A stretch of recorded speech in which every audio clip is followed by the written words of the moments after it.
रायगडमध्ये पर्यावरणपूरक बांबूपासून बनवलेले मखर ठरतायत आकर्षणाचा बिंदू। बांबूपासून बनवलेल्या मखरांना गणेश भक्तांकडून मोठी मागणी। नाशिकमध्ये पारंपरिक मंडळांकडून गणरायाच्या आगमनाची तयारी पूर्ण। गणपतीसाठी यंदा वेगवेगळ्या स्थळांचे आकर्षक देखावे। नाशिकमध्ये गणेशोत्सवाचा उत्साह। मोदक खरेदीसाठी नाशिककरांची गर्दी। विविध प्रकारचे मोदक विक्रीसाठी उपलब्ध। धुळ्यामध्ये यंदा शाडू मातीच्या मूर्त्यांना मोठ्या प्रमाणावरती मागणी। गेल्या वर्षीच्या तुलनेमध्ये शाडू मातीच्या मूर्तींमध्ये 10% वाढ। गणेशोत्सवाच्या निमित्तानं भंडाऱ्यामध्ये एसपींचा रूट मार्च। ठिकठिकाणी नाकाबंदी करून केली वाहनांची तपासणी। कोम्बिंग ऑपरेशनमध्ये 150हून अधिक पोलीस कर्मचाऱ्यांची नियुक्ती। गणेशोत्सवासाठी कोल्हापूर पोलीस सज्ज। गणेश आगमन आणि विसर्जन मिरवणुकीसाठी 2000 पोलिसांचा बंदोबस्त तैनात। जिल्हा पोलीस प्रमुख महेंद्र पंडित यांची माहिती। कोल्हापूरच्या अंबाबाईला 30 लाख रुपये किमतीचे सोन्याचे दागिने अर्पण। गोव्याचे माजी मुख्यमंत्री प्रतापसिंह राणे यांच्याकडून दागिने अर्पण। लातूरच्या ग्रामीण भागामध्ये पावसाची हजेरी। 2 दिवसांच्या विश्रांतीनंतर लातूरमध्ये जोरदार पाऊस। हिंगोली जिल्ह्यामध्ये जोरदार पाऊस। अनेक ठिकाणचे ओढे नाले तुडुंब भरून वाहू लागलेत। पुराच्या पाण्यामुळे उमरा फाटा ते पांगरा शिंदे या गावाच्या रस्त्यावरील वाहतूक पूर्णपणे ठप्प। अकोल्यामध्ये 52 एकरात बांधण्यात आलेल्या शेततलाव हा ओव्हरफ्लो। शेतामध्ये पाणी शिरल्यानं सोयाबीन पिकाचं मोठं नुकसान। शेतकऱ्यांकडून नुकसान भरपाईची मागणी। तातडीनं पंचनामे करण्याचे आदेश दिले असून अहवाल शासनाकडे सादर करणार। पावसामुळे शेतकऱ्यांच्या झालेल्या नुकसानासंदर्भात नाशिकचे पालकमंत्री दादा भुसे यांची प्रतिक्रिया। नाशिकमध्ये चायना कोथिंबीरीला 390 रुपये जुडी तर गावठी कोथिंबीर 330 रुपये जुडी सर्वाधिक बाजारभाव। पालेभाज्यांची आवक वाढल्यानं बाजारभाव वधारले। छत्रपती संभाजीनगरमधील शेतकऱ्यांना मिळणार अखंडित वीज पुरवठा। मुख्यमंत्री सौर कृषी वाहिनी योजनेच्या अंतर्गत सौर ऊर्जा प्रकल्प कार्यान्वित।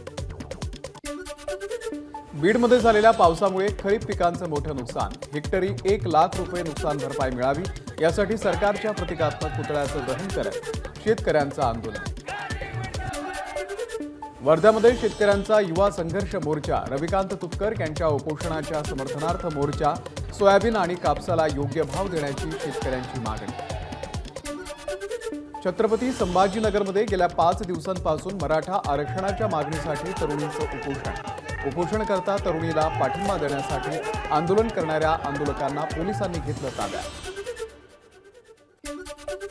नंदुरबारमध्ये एसटी बसेस भंगार अवस्थेमध्ये। गळक्या बसमध्ये पाण्यातून बचावासाठी छत्रीचा वापर। बसमधील महिला कंडक्टर देखील छत्रीचा वापर करून तिकीट काढतीये। नंदुरबार ते तळोदा या प्रवासाच्या दरम्यानचा प्रकार। इंदापूरमध्ये मद्यधुंद कंटेनर चालकाचा दारूच्या नशेमध्ये धिंगाणा। जेवण नाकारल्यानं कंटेनर हॉटेलमध्ये घुसवण्याचा प्रयत्न। पुणे सोलापूर महामार्गावरच्या हिंगणगाव गावातला प्रकार। नगर शासकीय रुग्णालयाचा लॉगिन आयडी वापरून बोगस दिव्यांग प्रमाणपत्र तयार करणाऱ्यांची शल्यचिकित्सक अधिकाऱ्यांच्या समितीकडून चौकशी पूर्ण। समिती लवकरच आपला अहवाल सादर करणार। अकोल्यातल्या टाकळी खुर्द गावच्या महिला सरपंच प्रज्ञा दामोदर यांना लाच घेतल्या प्रकरणामध्ये अटक। अकोला लाचलुचपत प्रतिबंधक विभागाची कारवाई। ना हरकत प्रमाणपत्र देण्यासाठी मागितली होती लाच। बीडमध्ये मौलानाकडून 11 वर्षीय मुलीवरती 3 महिन्यांपासून अत्याचार। नराधमावरती पेठ बीड पोलीस ठाण्यामध्ये पॉक्सो कायद्याच्या अंतर्गत गुन्हा दाखल। आरोपी पोलिसाच्या ताब्यात। नगरच्या तिसगावमधील भडके वस्तीच्या जवळ 6 ते 7 चोरट्यांचा धुमाकूळ। कोंबड्या आणि बोकड चोरून नेण्याचा प्रकार। घरातील व्यक्तीवरती लोखंडी तीक्ष्ण हत्यारानं वार। व्यक्तीचा मृत्यू। वर्ध्यामध्ये एका युवकाकडून एमडी ड्रग्जसह 87 हजारांचा मुद्देमाल जप्त। दुचाकीवरून करत होता ड्रग्जची वाहतूक। दोघांवरती गुन्हा दाखल। एकाला अटक। स्थानिक गुन्हे शाखेची कारवाई। सांगलीच्या कृष्णा नदीमध्ये मागच्या वर्षाच्या गणेश मूर्तींचं विसर्जन करायला गेलेल्या मंडळांचे 2 कार्यकर्ते गेले वाहून। शोध मोहीम सुरू। सांगलीच्या सरकारी घाटाच्या जवळ घडली घटना। ओडिशातून नाशिककडे गांजा घेऊन जाणाऱ्या दोघांना भंडारा पोलिसांनी केली अटक। एक फरार। त्यांच्या अटकेसाठी भंडारा पोलिसांचं एक पथक नाशिककडे रवाना। 25 लाख रुपये किमतीचा 167 किलो गांजा आणि गाडीही जप्त. परभणीमध्ये बैलपोळ्याच्या निमित्तानं शिवसेना महानगर प्रमुख नितेश देशमुख यांच्याकडून पशु प्रदर्शनामध्ये रेड्यांच्या टकरींचंही आयोजन. या टकरींसाठी पोलिसांची परवानगी घेतली नसल्याचं समोर. गोंदियामध्ये अंगावरती झाड पडल्यानं विद्यार्थ्याचा मृत्यू. सालेकसा तालुक्यातील सुरजा टोला मार्गावरची घटना. विद्यार्थी आदिवासी वसतिगृहामध्ये जाताना झाला मृत्यू. नितेश राणे यांना प्रक्षोभक भाषण केल्याप्रकरणामध्ये अटक करा, मुस्लिम समाजाची मागणी. महागाव पोलीस स्टेशनमध्ये तक्रार दाखल. मराठा समाजाचाही मुस्लिम समाजाच्या आंदोलनाला पाठिंबा. रस्त्याचं बांधकाम रखडल्यानं भाजपचे आमदार आणि जिल्हा परिषद अध्यक्षांचं गोंदियाच्या पुरगावमधील मुख्य चौकामध्ये ठिय्या आंदोलन. अधिकारी ऐकत नसल्याचा आमदारांचा आरोप.